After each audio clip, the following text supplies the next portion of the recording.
Assalamualaikum warahmatullahi wabarakatuh. Perkenalkan, nama saya Hermiana, NIM 2303111018. Adapun saya akan membuat video dengan judul Akad Bisnis Syariah. Adapun matkulnya yaitu Akad Bisnis Syariah dengan dosen pengampu yaitu Khairulsani STMM. Baik, kita akan memasuki materi pertama, yaitu akad lisan, tertulis, dan digital. Adapun bagian A yaitu pengertian dan karakteristik akad lisan, tertulis, dan digital dalam perspektif hukum Islam dan hukum nasional. Akad merupakan suatu kesepakatan atau perjanjian antara dua pihak atau lebih yang menimbulkan akibat hukum dan mengikat para pihak. Akad lisan adalah akad yang dilakukan dengan komunikasi verbal langsung antara para pihak yang berakad tanpa melalui media tulis atau elektronik.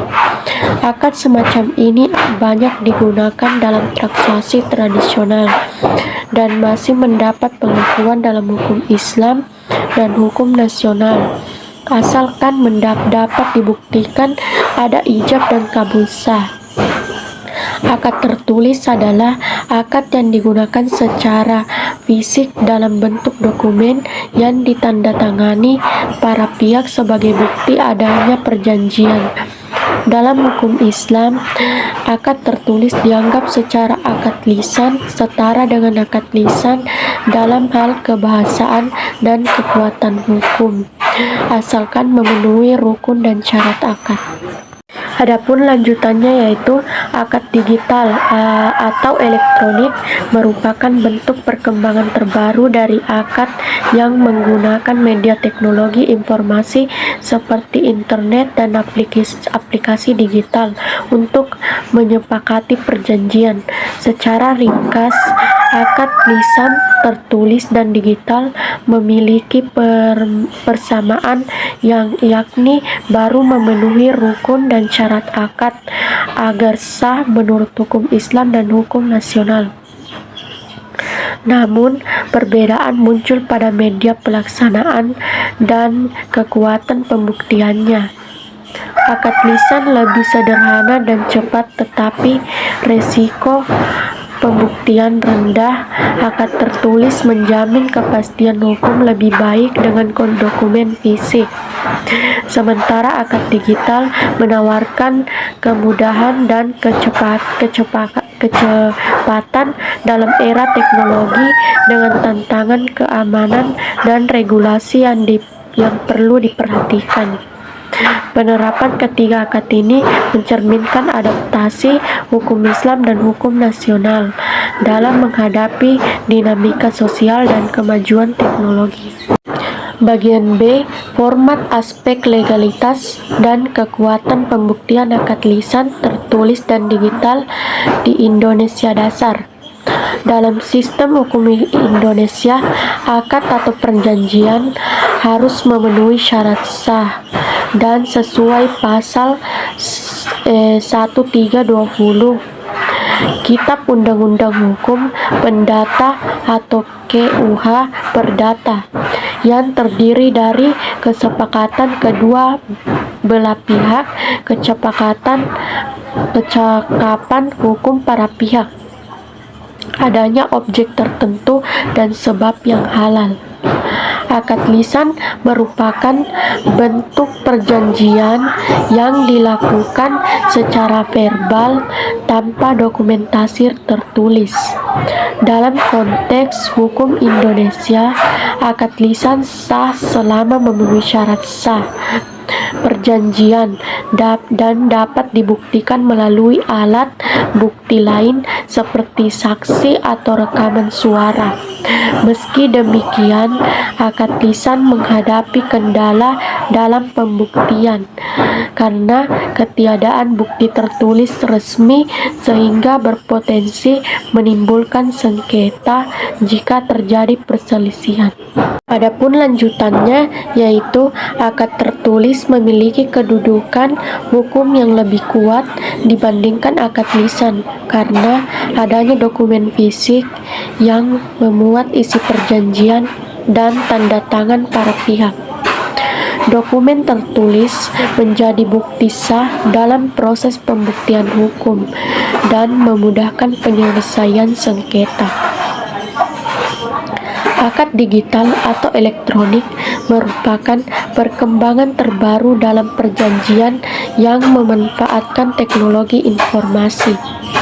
Legalitas akad digital di Indonesia diatur secara khusus untuk Undang-Undang Nomor 11 Tahun 2008 tentang Informasi dan Transaksi Elektronik atau UU ITE dan Peraturan Pemerintah Nomor 71 Tahun 2019 tentang penyelenggaraan sistem dan transaksi elektronik. UU ITE menegaskan bahwa kontrak elektronik atau akad digital mempunyai kekuatan hukum yang sama dengan kontrak konvensional selama memenuhi syarat sah perjanjian. Syarat tersebut meliputi adanya persetujuan bebas para pihak, identitas pihak yang jelas, objek yang sah, serta adanya tanda tangan elektronik yang memenuhi standar keamanan yang diatur dalam regulasi terkait. Tanda tangan elektronik memiliki kekuatan hukum yang setara dengan tanda tangan basah dan dapat menjadi alat bukti hukum di pengadilan. Adapun materi kedua yaitu akad tabarruk dan akad tijari. Adapun bagian A yaitu pengertian akad tabarruk dan akad tijari. Akad dalam ekonomi syariah terbagi menjadi dua jenis utama, yaitu akad tijari dan akad tabarruk.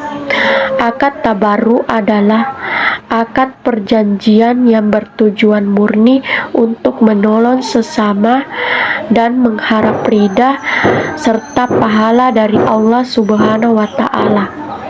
Sama sekali tidak mengandung unsur mencari keuntungan, yang berarti tabarru atau retun, yang berasal dari bahasa Arab yaitu tabarra, sumbangan atau kebaikan atau bir. Sebaliknya, akad tijari yaitu akad muadah atau kompensional atau kontrak adalah segala macam perjanjian yang menyangkut transaksi yang dilakukan dengan tujuan mencari keuntungan atau profit orienteering sehingga bersifat komersial dan berasal dari bahasa Arab tijarah yang berarti perdagangan atau bisnis. Bagian B, dasar hukum akad tabarruk dan akad tijari, yaitu dasar hukum untuk akad tabarruk bersumber dari Al-Quran, hadis, dan 5 ulama yang secara eksplisit memantapkan kebajikan dan bedhan sukarela.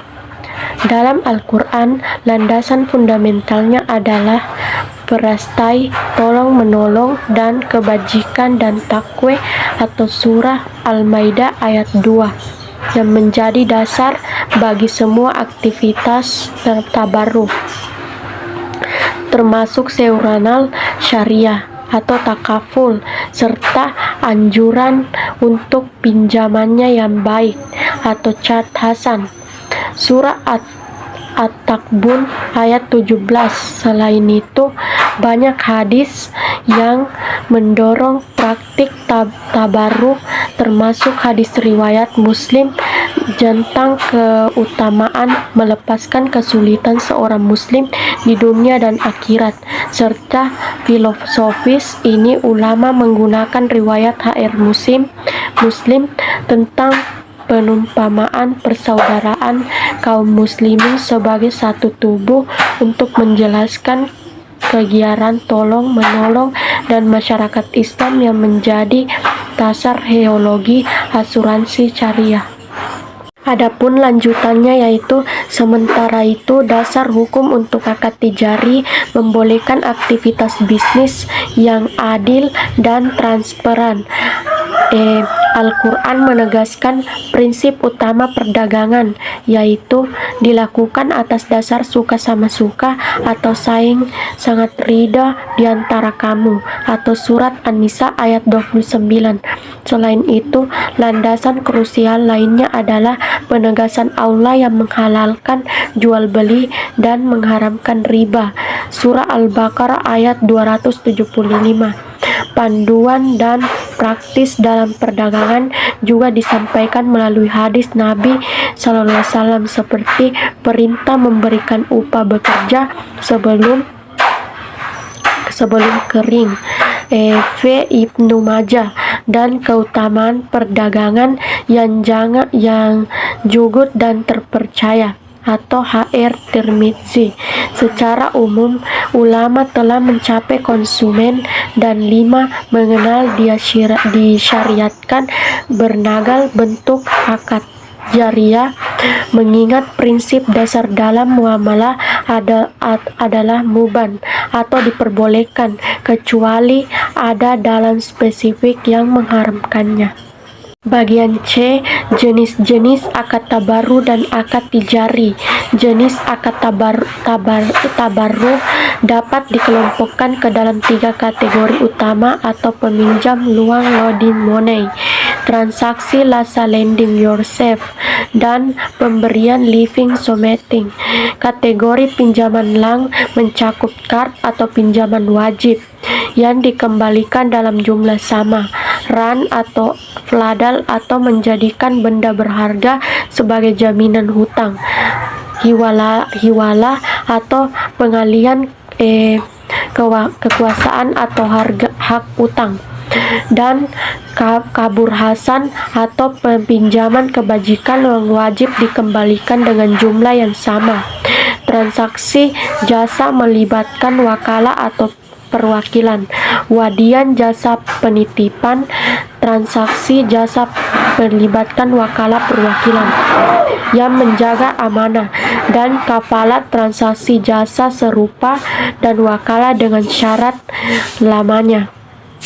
Terakhir, pemberan atau mencakup sedekah atau beramal memben secara sukarela tanpa ekspektasi imbalan, wakaf atau memisahkan harta pribadi dan kepentingan umat Islam, ihsan hibah atau hadiah atau pemberian tulus. Adapun lanjutannya yaitu akad tijari dibagi menjadi 2 jenis berdasarkan tingkat kepastian hasil yang diperoleh dan netral. Universitas Kontek Nuj atau NCC bersifat panti dalam aspek imbal hasil, waktu pek, dan bentuk aset. Jenis-jenis NCC meliputi atau pertukaran barang dengan uang, atau murabahah, transaksi di mana nominal keuntungan barang dan pembayaran diketahui bertiga, dan salam atau pemesanan dan pembayaran di muka, atau istisna atau pemesanan barang dengan syarat tertunai, dan ijarah, pemanfaatan kegunaan barang atau jasa dengan waktu terbatas, dan ijarah mutiah atau tamik, perkembangan ijarah di mana penyewa dapat memiliki barang yang disewa, dan transaksi jual beli menggunakan mata yang berbeda, yaitu harus dilakukan tunai, sementara itu atau NUC terjadi bila transaksi jual beli barang atau jasa yang harus dilakukan tunai, secara itu NUC terjadi bila transaksi jual beli barang atau jasa yang dilakukan tidak dasti atau aspek pihak objek maupun keuntungan, sehingga pihak yang terlibat sama-sama menanggung naika dan keuntungan. Jenis-jenis NUC meliputi murabahah, satu pihak modal 100%, pihak lain kegiatan atau kerugian dan ditanggung. Memiliki modal musyarakah, semua pihak memberikan modal, keuntungan dan kerugian ditanggung bersama. Mustaka kerjasama industri pertanian di masa memiliki lahan meminta pihak lain dan mengurus tanaman. Dan murabahah kerjasama penggarapan lahan dengan benih dan pemilik lahan dan penggarap menerima bagian saat panen. Adapun materi ketiga yaitu akad hujrah, akad dammana, dan akad hammana. Bagian A. Akad hujrah. Pengertian akad hujrah secara etimologis, ujah, upah, berasal dari kata al-ajru yang berarti al-iwad atau ganti penggantian. Secara terminologis dalam fikih, akad ujrah atau ijarah adalah akad atas manfaat yang dimaksud dan tertentu yang bisa diberikan dan dibolehkan dengan imbalan tertentu atau upah atau sewa. Ini adalah perjanjian pemindahan hak guna manfaat atau suatu barang atau jasa dalam jangka waktu tertentu melalui pembayaran upah atau sewa tanpa adanya perpindahan kepemilikan barang itu sendiri. Kedua, dasar hukum akad ujrah. Para fuqaha atau ahli fikih sepakat bahwa akad ujrah atau ijarah pada prinsipnya dibolehkan atau mubah, dan syariat Islam berdasarkan Al-Quran, Sunnah, dan ijma ulama. Ketiga, hukum dan syanti akad lirati. Agit atau pihak yang berakad, pemberi sewa atau upah, dan penyewa atau penerima upah harus cakap hukum atau berakal, balik, dan mampu bertindak hukum. Adapun lanjutan yaitu objek akad atau manfaat barang atau jasa atau inhalahiran. Manfaat harus jelas, spesifik, dan diketahui sifat serta jangka waktunya untuk menghindari perselisihan. Ujrah atau imbalan juga harus bernilai harta dan diketahui jumlahnya secara jelas. Sikhat atau ijab dan kanu. Adanya pertanyaan kelendak dan kedua belah pihak atau ion tulisan atau isyarat yang dipahami yang menunjukkan kerelauan. 4. Aplikasi akad ujrah dalam lembaga keuangan syariah. Akad ujrah banyak digunakan dalam berbagai produk dan layanan perbankan syariah, jarah, muamalah, ditamilik atau IMDT, pembiayaan majelis atau fee-based service. Bagian B. Akad dammana. 1. Pengertian akad dammana. Secara bahasa, dammana berarti jaminan, tanggungan, atau bebas. Secara istilah dalam fikih muamalah, akad dammana adalah akad di mana seseorang atau penjamin mengikat dirinya untuk menanggung suatu kewajiban atau akliyah atau maliyah yang menjadi hak atau beban orang lain atau pihak yang berutang atau berkewajiban. Kedua, dasar hukum akad dammana. Hukum akad dammana adalah mubah atau dibolehkan dan dianjurkan, terutama bila bertujuan untuk tolong-menolong atau ta'awun dan memberikan keamanan dalam bertransaksi. 3. Rukun akad dammana. Pihak yang berakad atau objek akad atau sikhat atau ijab kabul. Bagian C. Akad hammana. 1. Pengertian dan status istilah. Istilah ini sangat jarang ditemukan dalam literatur hukum Islam klasik maupun kontemporer yang diakui secara luas. Istilah ini tidak memiliki definisi fikih yang mapan yang membedakannya secara substansial dari damana atau kafalah. 2. Dasar hukum dan rukun hammana.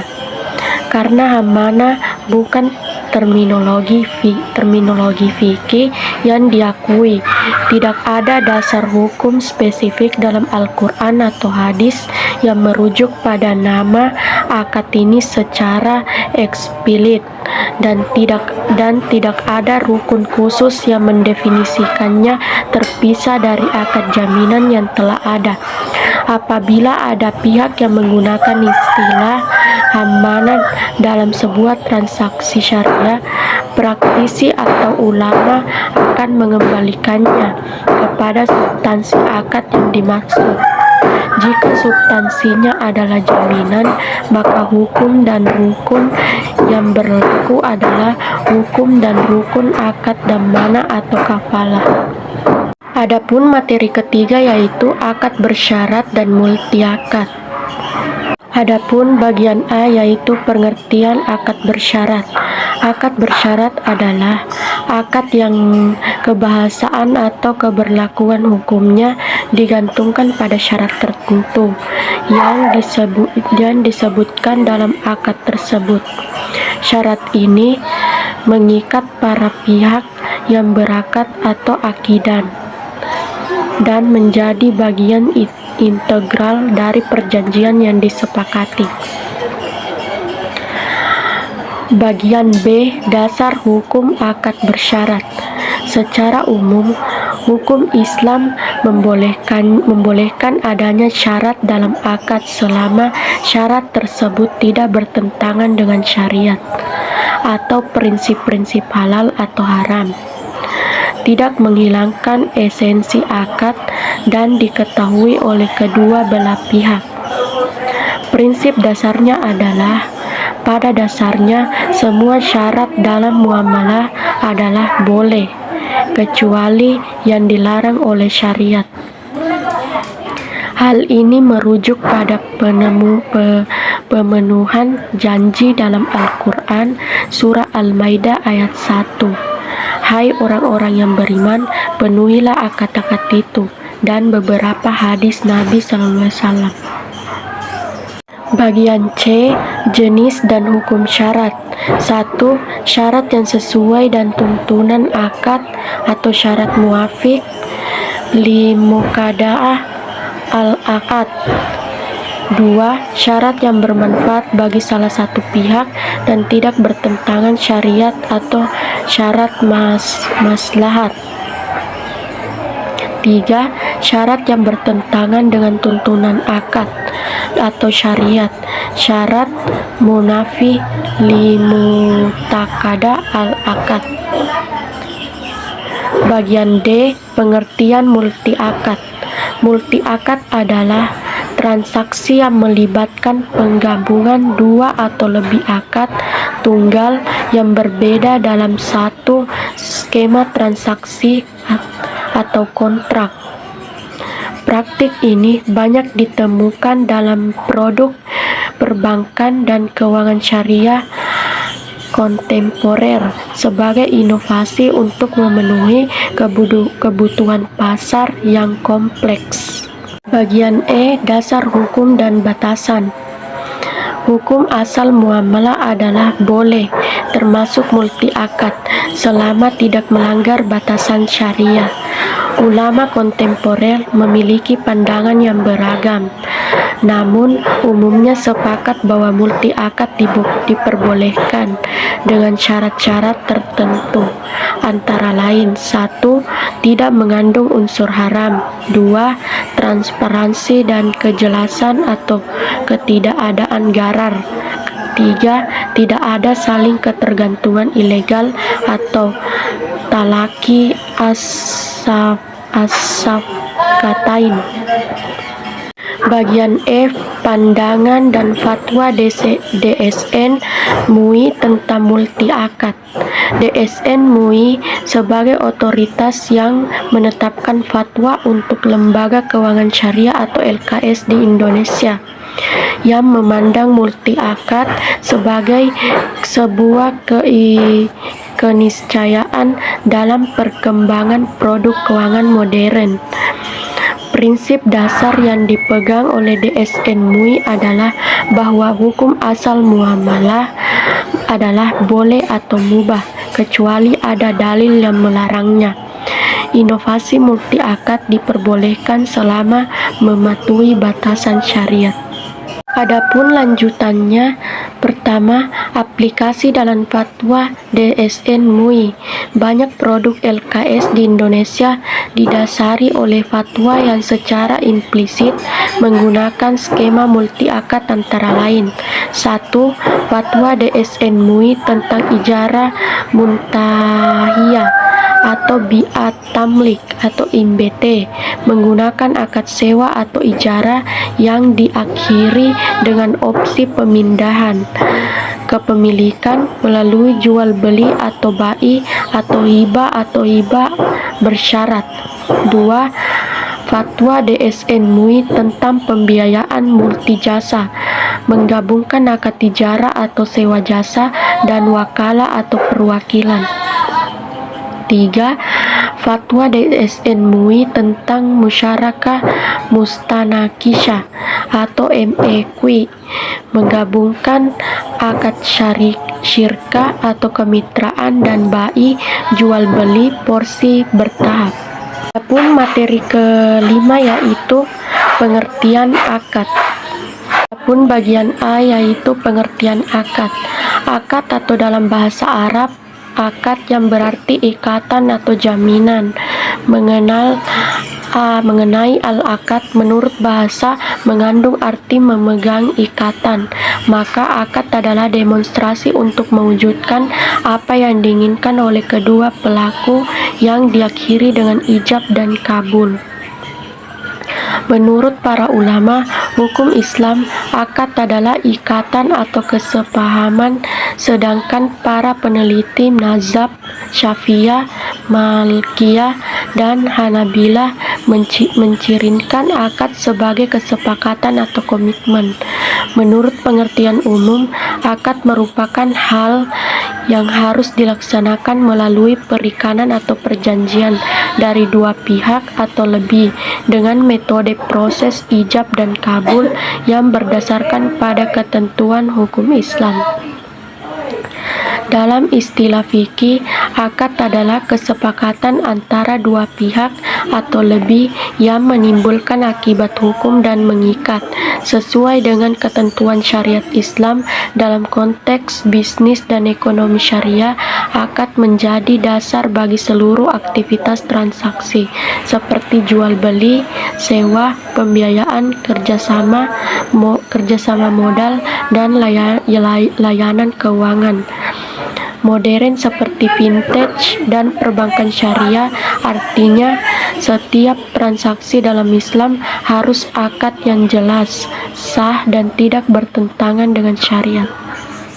Bagian B, jenis-jenis akad dalam syariah.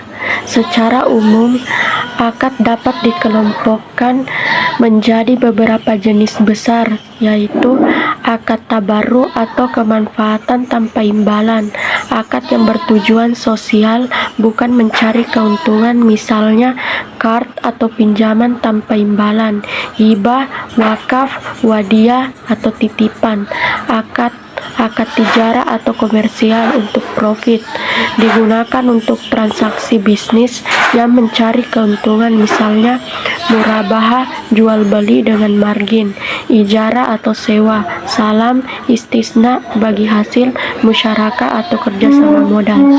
Adapun lanjutannya yaitu akad tijarah atau pemanfaatan jasa atau manfaat, meliputi sewa barang atau jasa dengan imbalan tertentu, akad syirkah atau persekutuan, akad kerjasama modal atau tenaga untuk mendapatkan keuntungan bersama. Bagian C, fungsi akad dalam ekonomi dan perbankan syariah. Akad memiliki peran fundamental sebagai landasan operasional lembaga keuangan syariah. Beberapa fungsi akad adalah: pertama, menentukan hubungan hukum. Akad menetapkan hak dan kewajiban para pihak, misalnya siapa yang menanggung resiko, siapa yang bertanggung jawab atas kerugian, dan bagaimana keuntungan dibagi. Kedua, menjadi legalitas transaksi. Setiap produk bank syariah memerlukan akad agar transaksi sah di mata syariat dan hukum positif. 3. Menjamin keadilan dan menghindari sengketa. Dengan akad yang jelas, potensi konflik dapat diminimalisir. 4. Menjaga prinsip syariah, yaitu akad memastikan transaksi tidak mengandung unsur yang dilarang. Bagian D. Rukun dan syarat akad. Agar akad sah, harus memenuhi rukun dan unsur utama dan syarat ketentuan. Rukun akad meliputi: pertama, pihak yang berakad atau al-aqidan, terdiri dari minimal 2 pihak yang melakukan transaksi: penjual, pembeli, peminjam, bank nasabah, dan sebagai syaratnya cakap hukum, balik, berakal, dan mampu memahami isi akad. Bagian A. Objek akad atau al-maqud atau al-ali. Transaksi berupa barang, jasa, manfaat, atau hak. Syaratnya halal, dapat diserahkan, jelas sifatnya, dan memiliki nilai manfaat. Bagian B. Ijab dan kabul atau sikat al-akad. Ijab adalah pernyataan menawarkan dan kabul adalah pernyataan menerima. Keduanya harus jelas, tidak ambigu, dan menunjukkan kesediaan yang nyata. C. Tujuan akad atau maksud al-akad. Tujuan akad harus sesuai hukum syariah, bukan untuk hal yang dilarang. Adapun materi ke-6 yaitu rukun dan syarat akad. Bagian A. Pengertian rukun dan syarat akad. A. Pengertian.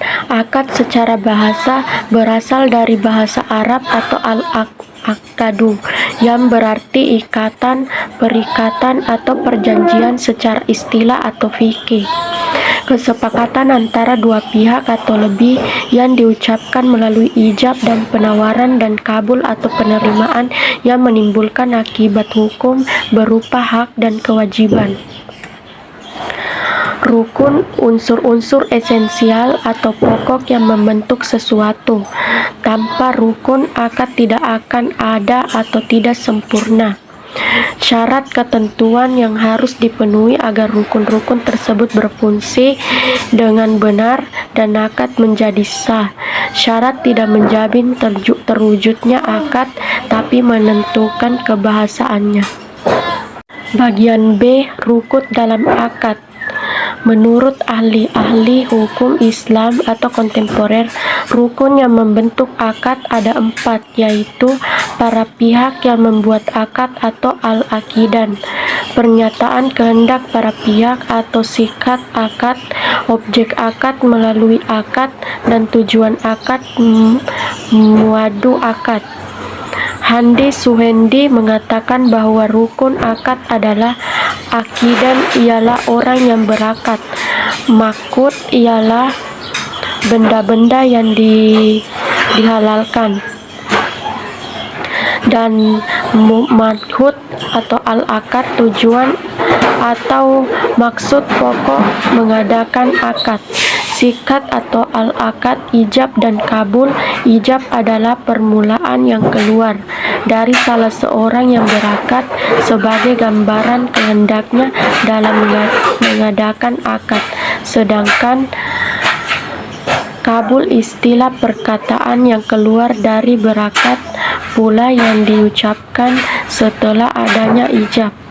Hal-hal yang harus diperhatikan dalam sikat al-akad ialah harus bersesuaian antara ijab dan kabul. Tidak boleh antara berhijab dan meminta berbeda.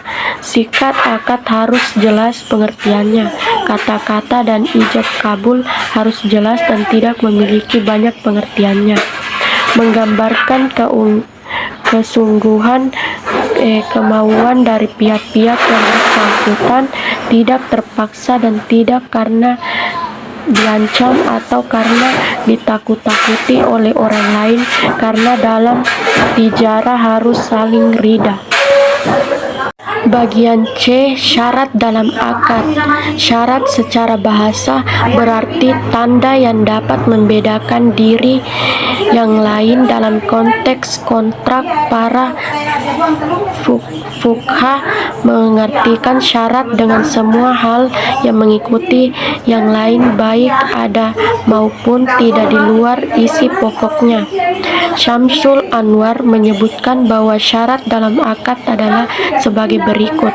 Pertama, syarat terbentuknya akad atau masing-masing yang membentuk akad memerlukan syarat-syarat agar rukun itu dapat berfungsi membentuk akad. Tanpa adanya syarat-syarat dimaksud, rukun akad tidak dapat membentuk akad dalam hukum Islam. Syarat-syarat yang dimaksud dinamakan syarat-syarat terbentuknya akad. Rukun pertama yaitu para pihak harus memenuhi dua syarat terbentuknya akad, yaitu tanyis tablik atau pihak.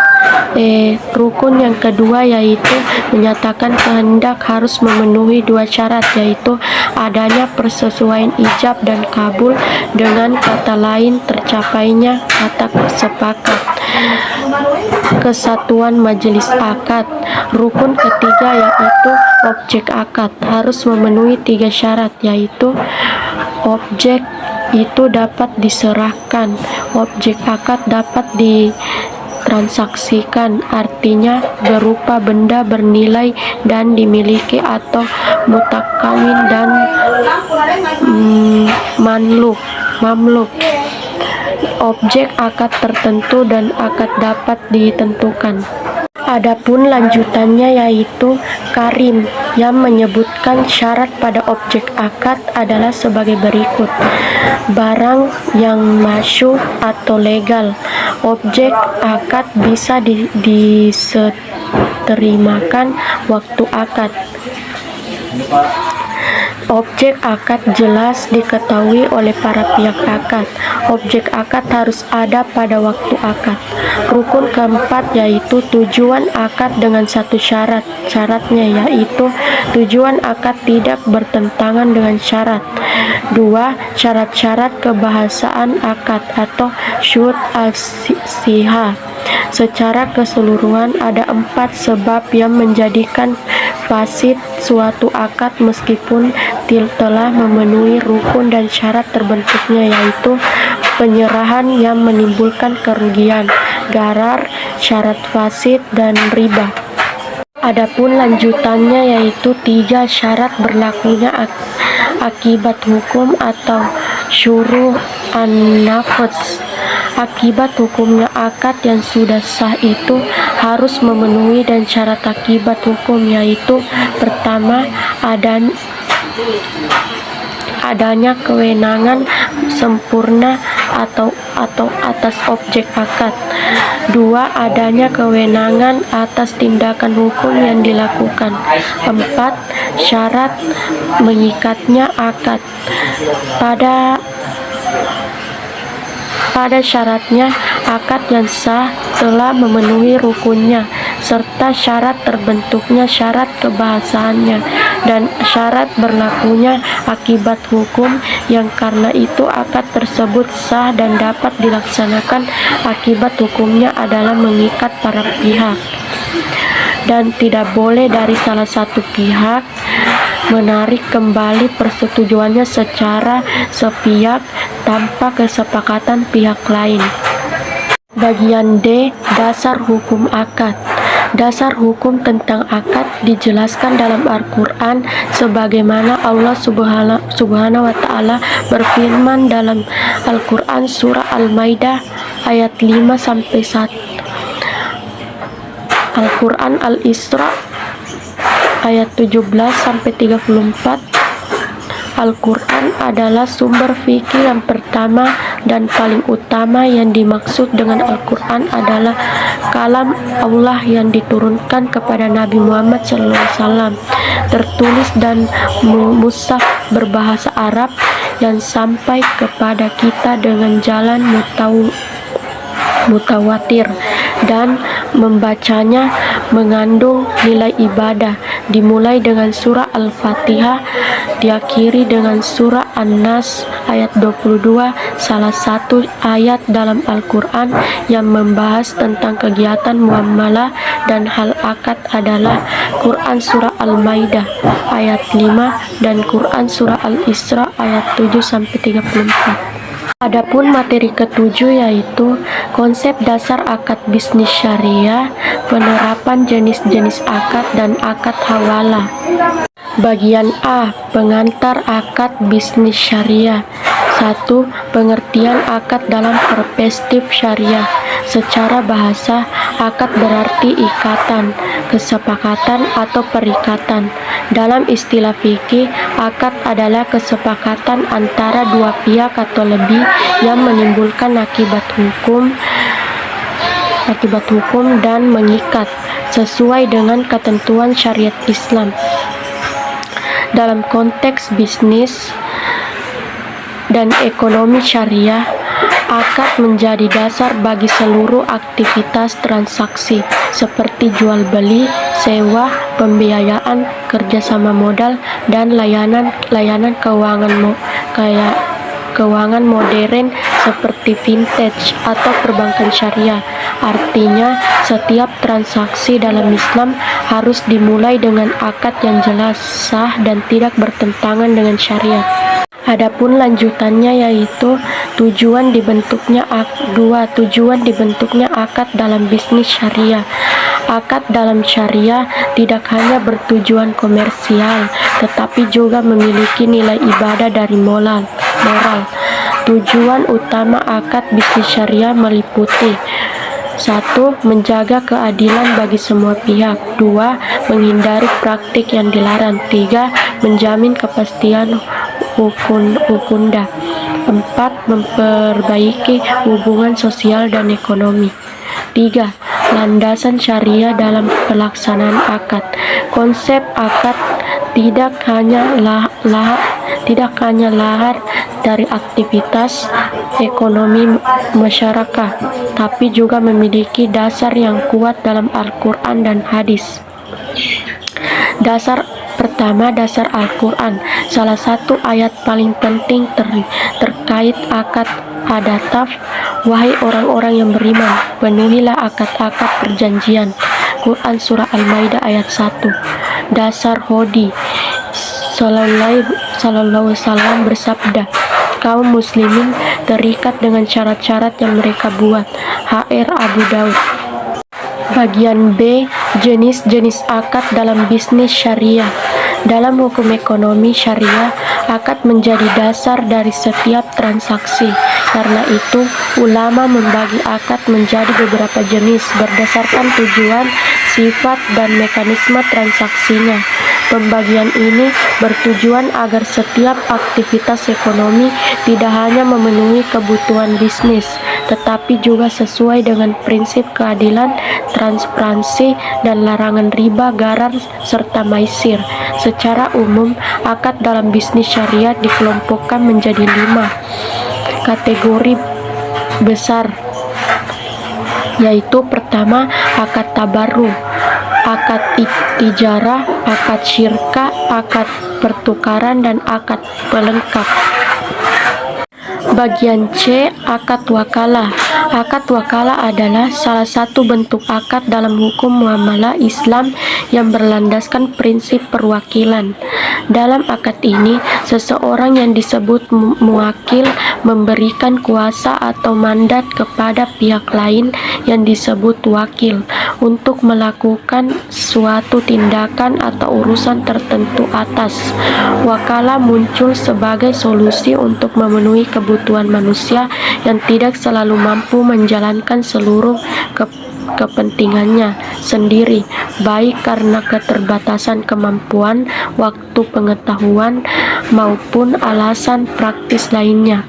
Dalam konteks ini, syariat memberikan ruang agar seseorang dapat mewakilkan sebagai tugasnya kepada orang lain dengan tetap unsur keadilan, amanah, dan kejelasan tujuan.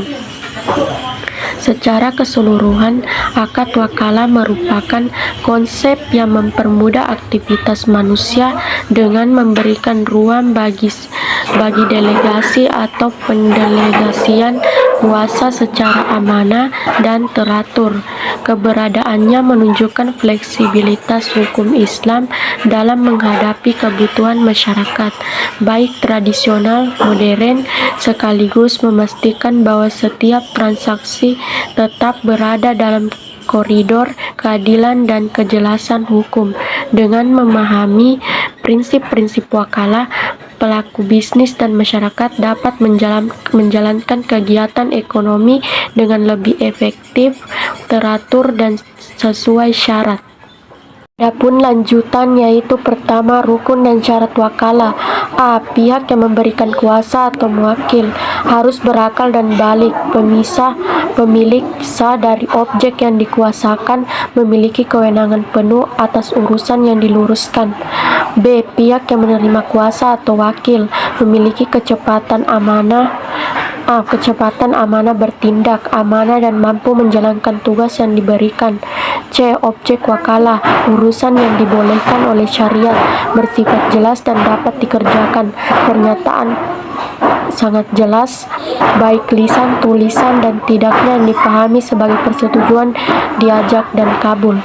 Adapun lanjutannya yaitu 2 karakteristik akad wakalah. Pertama, akad tabarruh, akad kebaikan. Wakalah pada dasarnya tidak wajib diikuti imbalan, namun boleh diberi ujara. B. Akad tidak mengikat secara mutlak. Baik mewakil ataupun wakil dapat membatalkan akad kapan saja, kecuali jika ada ketentuan tertentu, seperti hujrah yang sudah ditetapkan dalam lembaga keuangan. C. Wakil yang bertindak sesuai batas yang ditentukan. Wakil tidak boleh melebihi kewenangan yang diberikan. D. Risiko biasanya ditanggung wakil, kecuali jika kerusakan karena kelalaian wakil. Pun lanjutannya yaitu 3 jenis-jenis akad wakalah. Pertama, wakalah mutlaka atau wakalah umum. Wakalah tanpa pembatasan tertentu. Wakil diberi kuasa secara umum untuk mengurus berbagai hal. Contoh, mewakilkan seseorang untuk mengurus semua urusan bisnis. B. Wakalah muqayyadah atau wakalah terbatas. Wakalah dengan batasan tertentu terkait waktu, tempat, jenis transaksi, dan objek. Contoh, mewakilkan membeli sapi kurban dengan harga tertentu di tempat tertentu. C. Wakalah bil ujrah atau wakalah berbayar. Wakalah dengan imbalan atau fee biasanya diterapkan dalam lembaga keuangan syariah. Contoh, biaya administrasi pada akad pembiayaan murabahah di bank syariah. D. Wakalah tanpa ujrah. Wakalah tanpa imbalan, sifatnya seperti tolong-menolong. E. Wakalah bil istifa. Wakalah untuk mengambil atau menagih sesuatu atas nama mewakilkan. Contoh, penagihan utang. F. Wakalah fil bai. Wakalah penjualan. Mewakilkan seseorang untuk menjual barang milik mewakil. G. Wakalah fil syira. Wakalah pembelian. Mewakilkan seseorang untuk membeli barang tertentu atau nama mewakil. Adapun lanjutannya yaitu 4 hikmah dan manfaat wakalah. Pertama, memudahkan manusia dalam pekerjaan terutama yang tidak dapat dilakukan sendiri. Kedua, meningkatkan efisiensi bisnis karena delegasi tugas. Ketiga, mendukung perkembangan lembaga keuangan syariah dalam pelayanan transaksi modern. Keempat, mewujudkan prinsip saling tolong-menolong dalam Islam. Kelima, mengoptimalkan waktu dan sumber daya dalam aktivitas ekonomi. Adapun materi ke-8 yaitu studi kasus akad murabahah. A. Penerapan murabahah untuk takefor geria. proses pembiayaan Griat Trekefor dengan syarat dan manfaat bagi nasabah. Syarat: domisili Indonesia, pembiayaan min 12 bulan, rumah atas nama nasabah atau pasangan. Manfaat: cicilan pasti, ringan, hadiah, porsi haji, bebas provisi dan penalti. Bagian B, murabahah di BMT. BMT menghimpun dan menyalurkan dan masyarakat berbasis syariah. BMT Muamalah Sejahtera berkembang pesat di Kendari. Baitul Mal berkaitan dengan sistem perekonomian Islam. Bagian C, murabahah dalam pembiayaan rumah atau KPR. KPR syariah menggunakan akad murabahah, harga jual sudah disepakati saat akad. Bank bekerja sama dengan developer sebagai supplier. Bagian D, pada aplikasi cicilan. Mahasiswa dewasa dapat menggunakan pembiayaan aplikasi cicil. Barang memiliki manfaat dan dapat diserahterimakan. Keuntungan ditentukan sepihak akad cacat. Bagian E, pembiayaan murabahah. Pembiayaan tidak lancar dan once prestasi, non-performing financing kurang lancar, diragukan dan macet. Adapun materi ke-9 yaitu konsep dasar akad dalam Islam. Bagian A, definisi akad. Pengertian akad atau al-akad memiliki arti perikatan, perjanjian, persetujuan, dan pemunfakatan. Al-akad berasal dari bahasa Arab. Menurut bahasa, akad adalah al-arabat atau ikatan, mengalihkan, mengubah, atau mengakhiri hak, baik itu bersumber dari satu pihak maupun dua pihak, merupakan definisi dari akad secara umum. Definisi di atas akad menurut Malikiyah, Syafi'iyah, dan Hanabilah. Sedangkan secara terminologi, akad adalah keterkaitan atau pertalian antara ijab dan kabul, sesuai dengan syarat syariah yang menimbulkan akibat hukum pada objek perikatan. Maksud dari ijab dan kabul yaitu untuk menunjukkan keinginan untuk melakukan akad yang saling terikat bagi pihak yang bersangkutan terhadap dalam akad. Dengan adanya ijab dan kabul menghasilkan hak dan kewajiban atas perjanjian tersebut.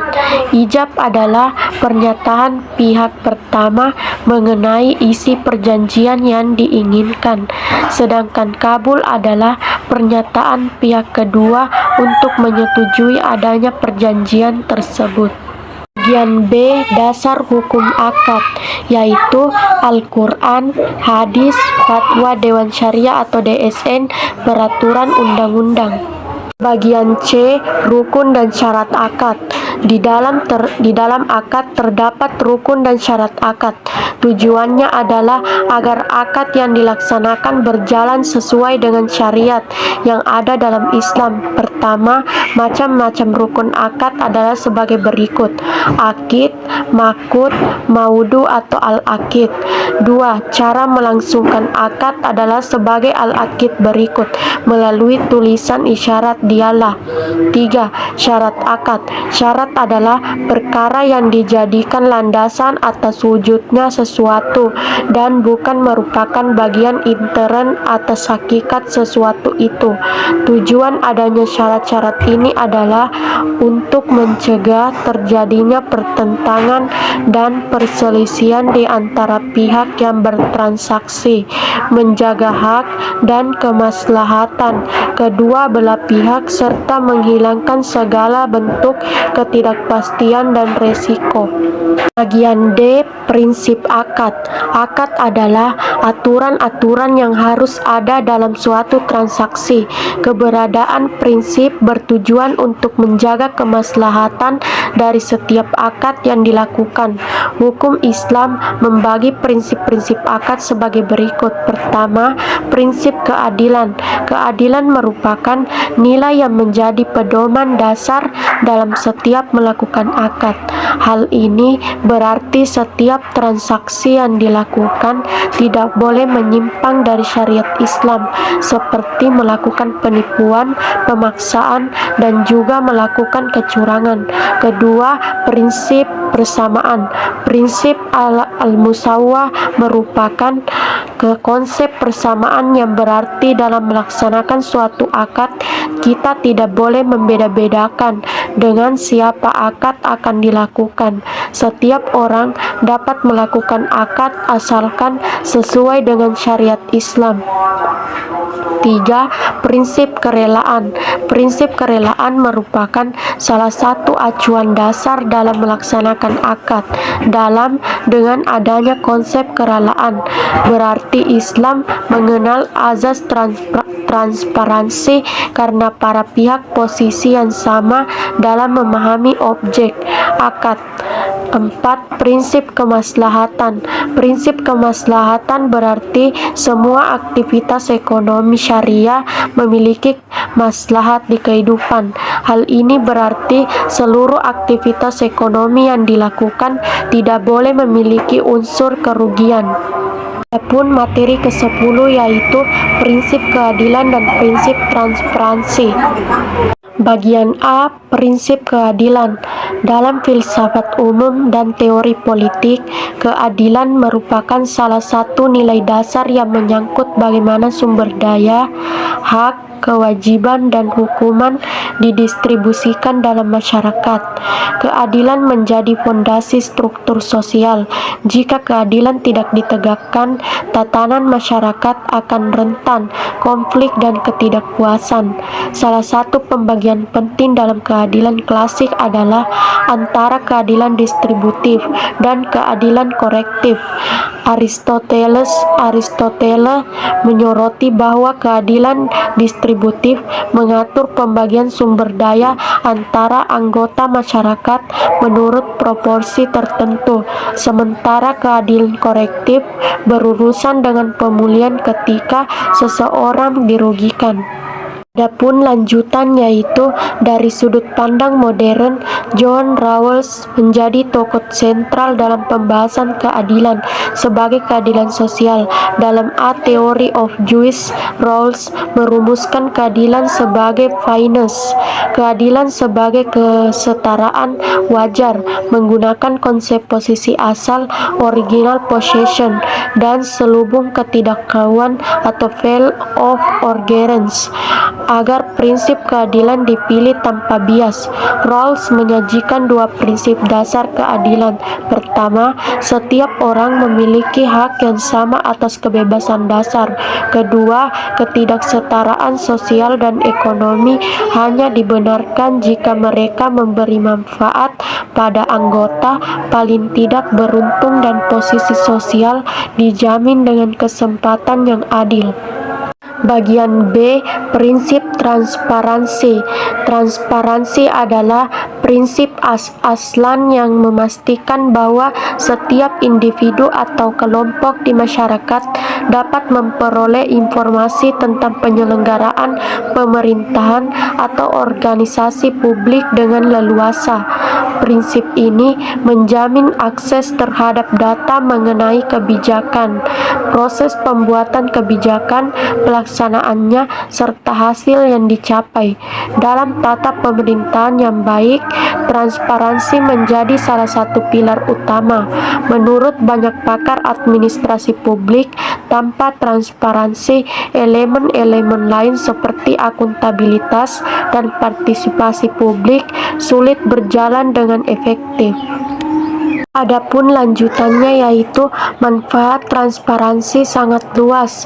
Salah satunya, transparansi mencegah korupsi karena akses publik terhadap informasi memungkinkan pengawasan sosial. Selain itu, transparansi mampu membangun kepercayaan antara pemerintah dan masyarakat karena kebijakan dan proses pemerintahan menjadi lebih dapat dipahami publik. Dalam konteks pengadaan publik, prinsip transparansi menuntut pengungkapan detail proses pengadaan, persyaratan, kriteria, seleksi, evaluasi, dan hasil akhir harus jelas dan dapat diakses oleh semua pihak yang berkepentingan. Hal ini penting untuk mencegah penyalahgunaan wewenang dan praktik korupsi dalam pengadaan. Adapun materi ke-11 yaitu jual beli atau bai'. Bagian A, pengertian jual beli. 1. Pengertian jual beli. Jual beli atau al-bai' adalah aktivitas bisnis yang sudah berlangsung lama dalam masyarakat. Awalnya dalam bentuk tukar-menukar barang atau barter atau muqayyadah. Secara etimologi, al-bai' berarti menjual, mengganti, dan menukar sesuatu dengan sesuatu yang lain, yang juga dapat berarti beli atau asyirah atau pertukaran secara mutlak. Secara terminologi, jual beli adalah pertukaran harta dengan harta, biasanya berupa uang dengan barang yang saling, atau pemindahan kepemilikan dengan penukar yang dilakukan dengan cara yang sah dan khusus sesuai syarat. Bagian B, dasar hukum jual beli.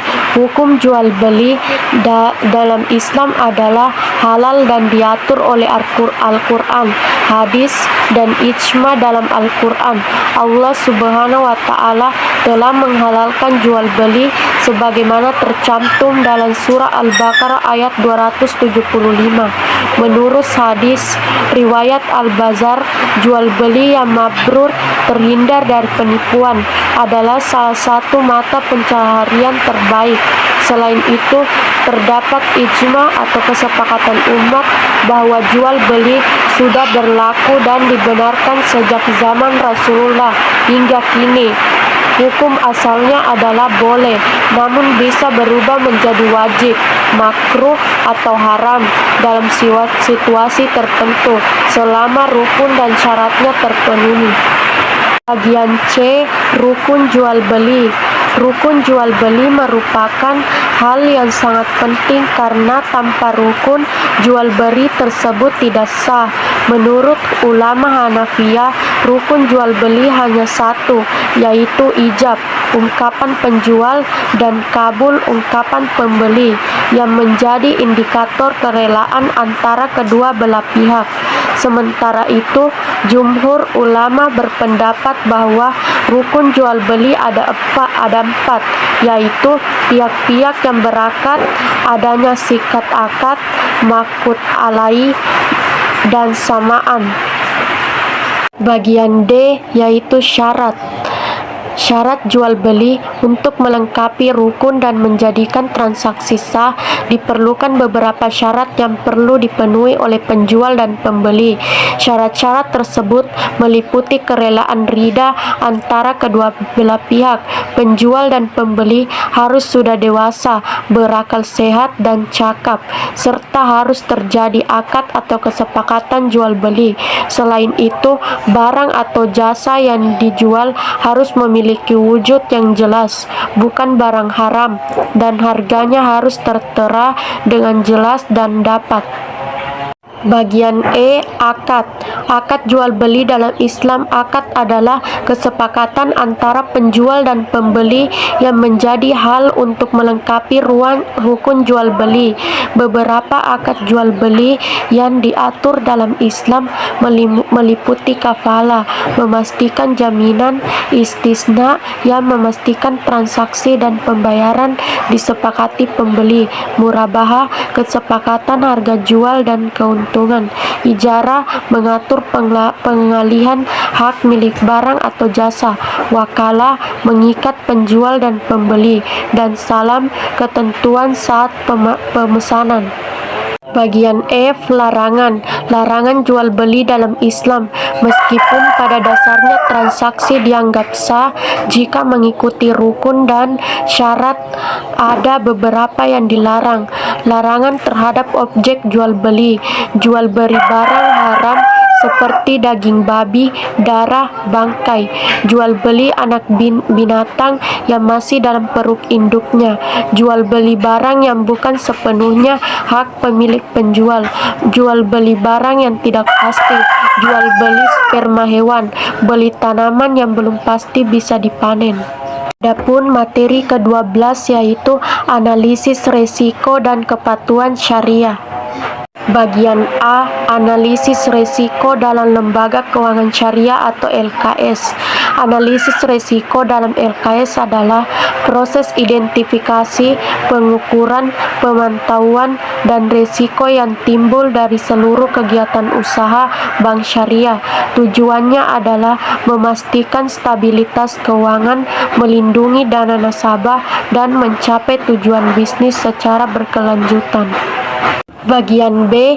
Otoritas Jasa Keuangan atau OJK mewajibkan bank syariah menerapkan manajemen risiko untuk 10 jenis risiko antara lain. Pertama, risiko kredit atau pembiayaan. Risiko kerugian akibat pihak peminjam atau nasabah tidak memenuhi. Ini unik dalam skema bagi hasil, mudharabah, dan musyarakah karena bank ikut risiko kerugian usaha nasabah. Kedua, risiko pasar. Risiko kerugian akibat perubahan harga pasar seperti nilai tukar mata uang asing atau harga komoditas. Tiga, risiko likuiditas. Risiko ketidakmampuan bank memenuhi kewajiban jangka pendeknya. Empat, risiko operasional. Risiko kerugian akibat kegagalan proses internal manusia, sistem, atau kejadian eksternal termasuk penipuan atau bencana alam. Adapun lanjutan yaitu 5. Resiko imbal hasil.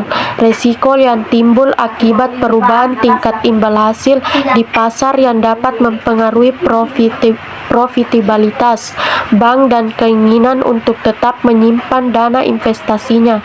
Keenam, resiko displaced commercial risk.